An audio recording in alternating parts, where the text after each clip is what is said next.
Hello, Isaiah and Faith in Minnesota. I am Minister JaNaé Imari, formerly Minister JaNaé Bates, and I am the co-executive director of Isaiah and Faith in Minnesota.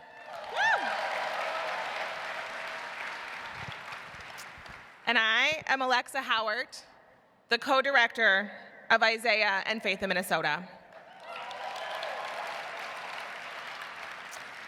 For over a decade, Isaiah and Faith in Minnesota have been my political and spiritual home. Every day, I am inspired by us, the hope, courage, and commitment in this room. JaNaé and I are going to take some time to walk through what is happening in our country, how we understand this moment in the context of our history, what our compass and path should be, and ultimately, what is the choice in front of each person in this room.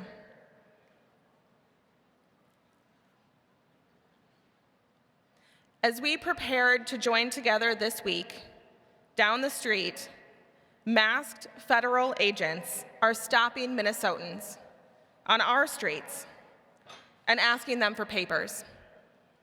Somali Minnesotan citizens have been thrown to the ground, cuffed, abducted in broad daylight on Franklin. As I write this, I got a text from my son's school asking parents to sign up for background checks so that if needed, we could pick up children whose parents had been abducted by ICE. And I thought of these beautiful, silly, curious third graders like my son, wondering where their parents are. As we approach the new year, food supports for tens of thousands of Minnesotans are in jeopardy, and millions are bracing for healthcare to simply be impossible to afford. A young family is looking at their childcare, healthcare, heating, electric, water, grocery bills, and trying to figure out if there's any way to squeeze in something special for the holidays. It isn't possible, and no one is showing up to help. And I am sorry to say that we are in the beginning, not the end. It is hard to look at, to really see what is happening, because it is scary and it is so sad. It is human to want to look another way, to think everything will be okay, somehow, or to be swallowed by despair. Although this is normal, these instincts are not useful, are they? So what do we do instead? We need a roadmap. Have other people been here before? And what did they do? These days, I have been thinking about the Montgomery Bus Boycott. This boycott was a breakthrough moment for the civil rights movement. Many people today are discussing this moment that we are living in America as an authoritarian moment, meaning this administration would like to have all the power concentrated with themselves, be above the law, and use force to compel their opposition into compliance. And this is true. Some say this isn't America. But that is not true. There are those in our country who have survived much worse, with less power and staged impossible victories. Black Americans.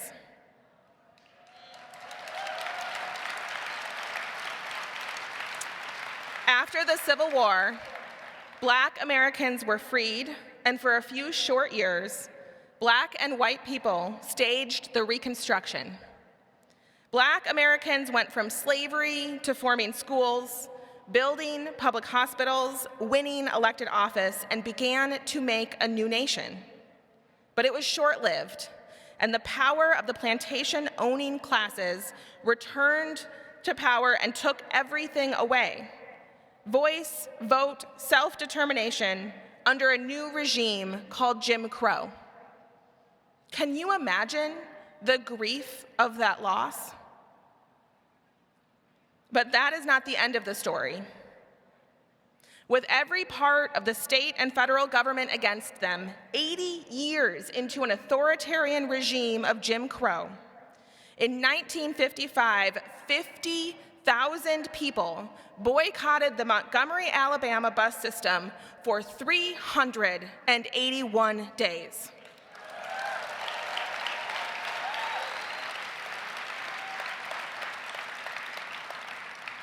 Many credit this boycott with laying the groundwork for the Civil Rights Act, but how did it happen? Regular people, like me and you, organizing and taking profound, strategic, courageous risks. They did democracy themselves and refused to wait for someone to give it to them. The night after Rosa Parks gave up her seat on the bus, there were thousands of people who showed up to Holt Street Baptist Church, and they voted. Everyone got a vote. Because for this boycott to work, everyone had to agree, and so hundreds, thousands of people not allowed to vote in any election staged a vote. And I think about that vote all the time and what it would have been like. Here were people who had only ever known the authoritarian system of Jim Crow. Day in and day out, they endured terror backed by the US government. And yet, that day, they raised their hands. So these people, like you and me, forged a path in great darkness with great faith and determination, but also deep strategy and collective discipline. And we have to do the same. Let's look at our conditions, our strengths. What are they? What are their weaknesses? What should we do? Let's start with understanding how we got here and what their playbook is. There is a poison at the soul of this country, and it is greed.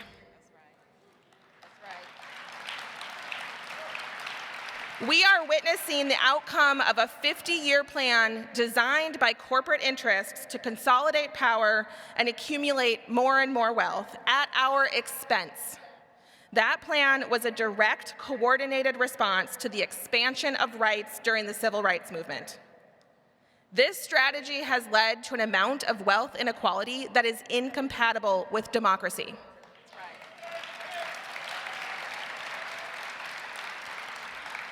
We've all felt it, I think. That moment, sitting around the kitchen table, wondering which bills you can pay and what you have to put off, and wondering why it keeps getting harder. This made us tremendously vulnerable to the lie that we were sold in 2024. That lie was a promise of lower costs and safety, but we did not get lower costs and safety. What we are getting instead is economic pain and cruelty.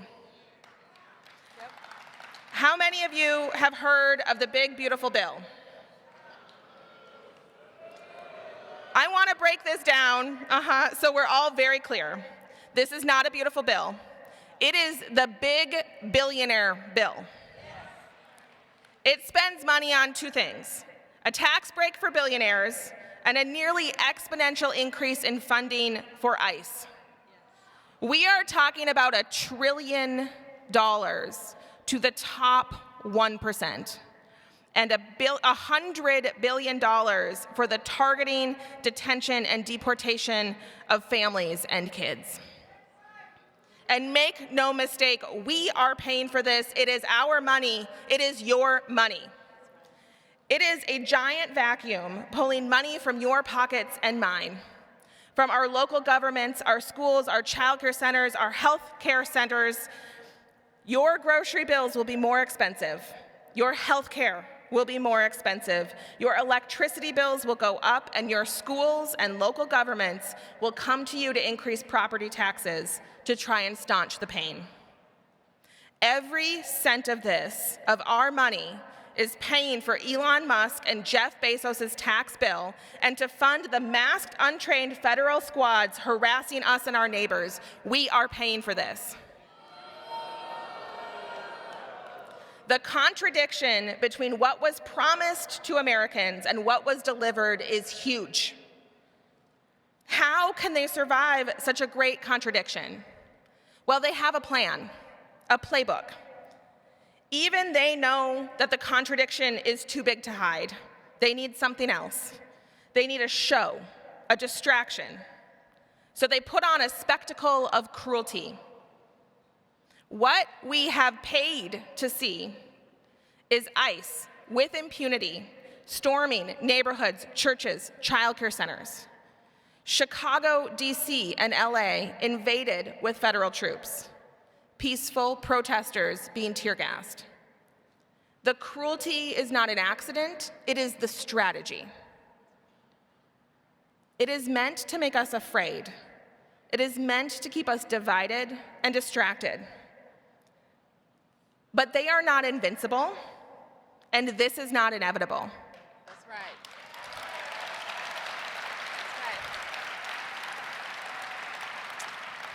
They have a clock, a timeline. They have to consolidate control before their broken promise becomes impossible to maintain. To buy more time, they are using a spectacle of cruelty to distract and divide us. So what is our roadmap? We also have a clock.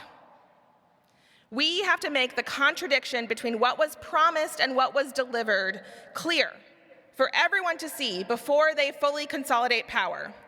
To do this, we have to do two things. First, we have to make the crisis in our lives a crisis for those making policy decisions.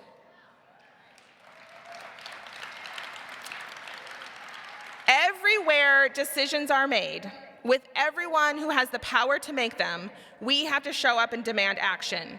Make our problems their problems. To elected leaders, you either stand with us, the people, or you stand with billionaires. There is no in-between. That's right. Choose. Choose. This does two things. It puts those in power on notice. It tips the scales towards action. It makes hiding under the status quo, waiting for things to blow over, the riskier political choice. And it tells everyday people like us, the pain you feel isn't your fault. You don't have to bear it alone. It has been designed, and here's who's responsible. Join us. Our demand should be nothing short, nothing less than the repeal of the big billionaire bill. Yes. It has to be repealed. It must be repealed. And every elected leader in Minnesota, regardless of the party, should join us in calling for repeal. That's right. Second, we need a better offer. In every moment of authoritarian power in this country or others, it has been regular people, civil society, who have protected and expanded democracy. Successful movements all had something in common. They had a clear, proactive agenda for a better life for everyday people.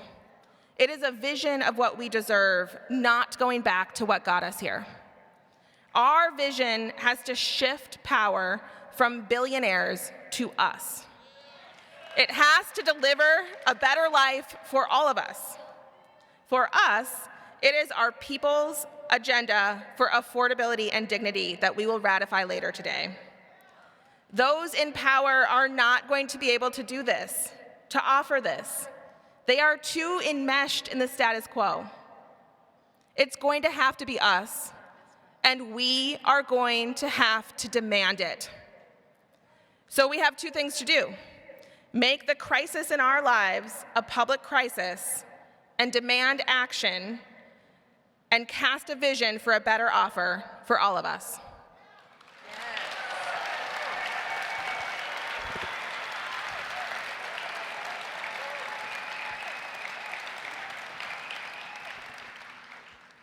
All right, so how do we do this? Some of you may be thinking, we're only one state out of 50. But when we change the politics of our cities, our counties, and our state, we create the will for others. And we are not alone. People across the country are making the same decisions that we're forging today. We know them. We've been sharing notes. Some of them are here in this room with us today. And if we do this, we make something new possible. We can repeal that horrible bill. We'll make sure we deliver our money back to where it belongs. And we can point the way to a better future for all of us. So here's what we're gonna do, and I need you all to picture this with me. 3 things. 1, we will flood our political process next year with our vision for a better offer for Americans through our people's affordability and dignity agenda. 2, all politics are local. And if we demand that every elected official in every city and every county in this state, regardless of their political party, join us in our call to repeal the bad billionaire bill and advance our better offer, we will create an earthquake. And third, we're going to go further than our normal processes. We are going to disrupt the system, just like our ancestors, in faithful acts of nonviolent direct action.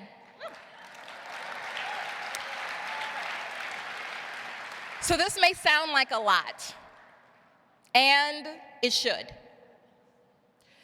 because they are going to do everything in their power to try to stop us, to try to stop you. And we need to fortify ourselves.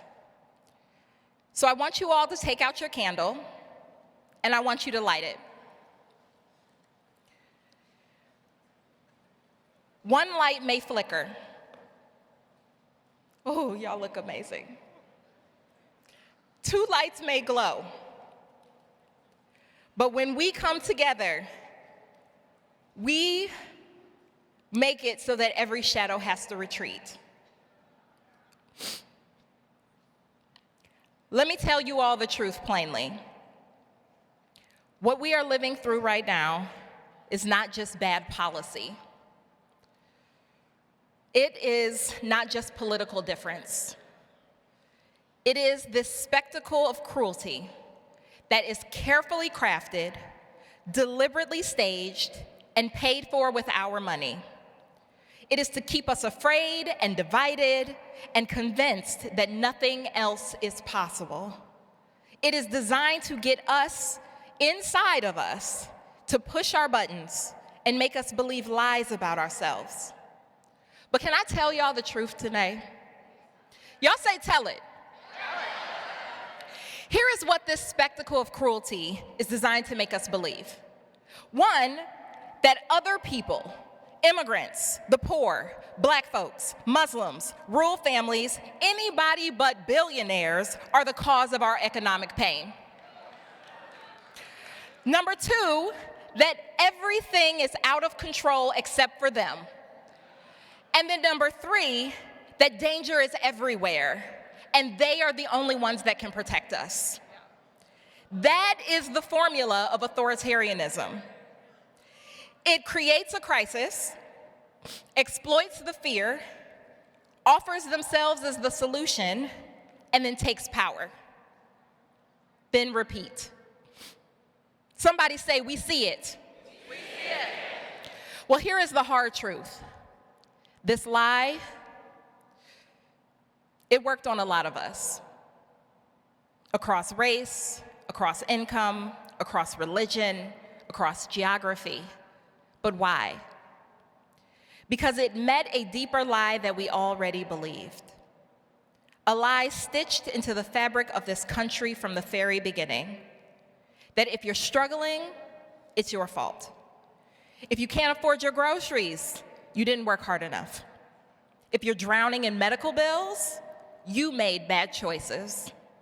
If your family is suffering, you should have pulled yourself up faster. Shame is one heck of a weapon. Shame turns us away from righteous anger. It turns us away from taking action. And most dangerously, shame turns us against one another. But I have lived too much life to believe that lie anymore. That's right. That's right. Some of you may know that my husband was incarcerated for 20 years. And because of that separation, it was only 6 days ago that we were finally able to have the wedding we've been planning for years.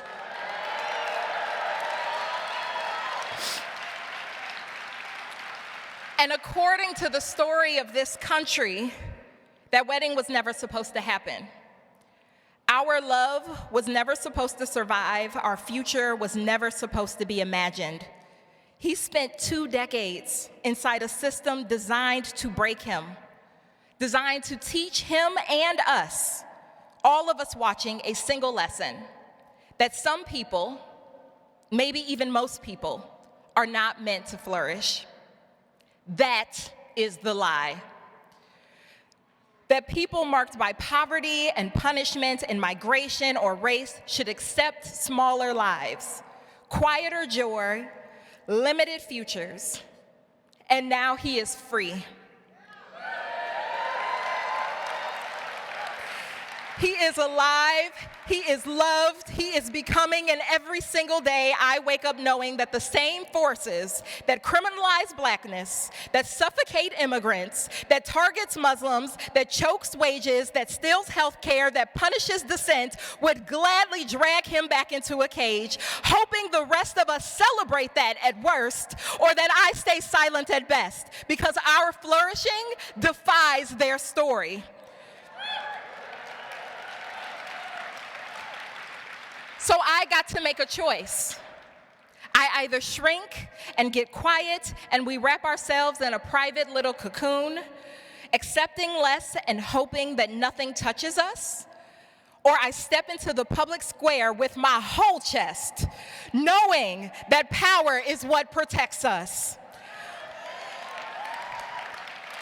And I know I'm not the only one in this room who has had to stare down that kind of choice. Some of you have stories that tell you to hush, to be grateful for scraps, to don't make noise, don't lead, don't dream bigger than what you were handed. Stories that say that being poor or struggling or ashamed is your fate. But hear me, every faith tradition and moral value represented in this room says something different. Every prophet, every sage, every ancestor worth listening to has testified that we were created for dignity and partnership and imagination and abundance. Not perfection, not purity, but power. The kind that comes from the Creator, the kind that is multiplied and never hoarded, the kind that grows when people stand together and refuse to bow to fear. Right now, we are standing inside a moment that demands that kind of power. Let me tell you something about the road that we're headed down, because strategy is not just what we think, it is what we're willing to do together. Part of our power in this season, just as it was during the Montgomery Bus Boycott, is non-cooperation. It is non-compliance, not in isolated acts of rebellion, but as a collective body choosing to gum up the machinery of cruelty. Yeah. This will require tension. It will require us to stretch beyond politeness and predictability. It will require us to extend invitations to people who are drifting towards silence, to pull them back into the circle. It will require discomfort and sometimes real inconvenience, because that is what transformation always demands, of people who intend to reshape history. So when we talk about tension, let's be clear. The tension that we're headed toward is nothing compared to the tension that millions are already living under. What is coming if we fail to act is more disappearances, more people forced to choose between food and warmth, more children watching their parents get sicker because healthcare has been stripped from them. This is the future that they are building. But we know another truth. We know it will only get worse if we stay compliant with our own despair. If we keep our heads down, if we let our fear set the terms, so our refusal becomes holy.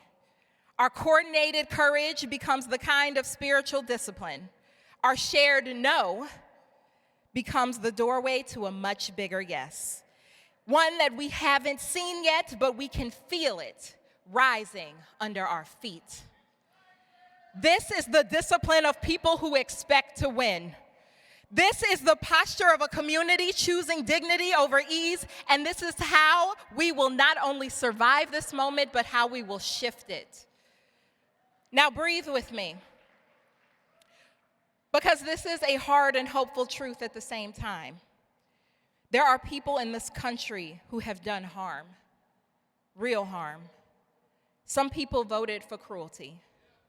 Some people work jobs that enforce it. Some people who, like many of us, believe that lie might work in their favor because they too were hurting. There are some people who once rolled their eyes at our pain. People who joined systems that crush families like mine and maybe yours.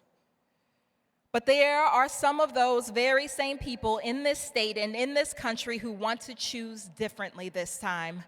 People who want to stand with life, dignity, and democracy. People who regret standing on the sidelines. People who want to be redeemed. And we need them. Let me say that again. We need them. Not because we're desperate, but because liberation is a collective project. The United States cannot be remade by only the people who have always fought. We have to create a bigger circle. That means we need to be clear about what we're fighting for. We are fighting for our children to grow without fear. We are fighting for wages that let our families breathe. We are fighting for Muslims who deserve to walk in this land without being treated like perpetual suspects. We are fighting for Black people who deserve rest and play and to flourish. We are fighting for immigrants whose brilliance is part of this nation's unfinished promise. We are fighting for poor folks whose humanity is not up for debate. We are fighting for the earth that grows under our feet. We are fighting for every person who has been treated like collateral damage in someone else's pursuit of power.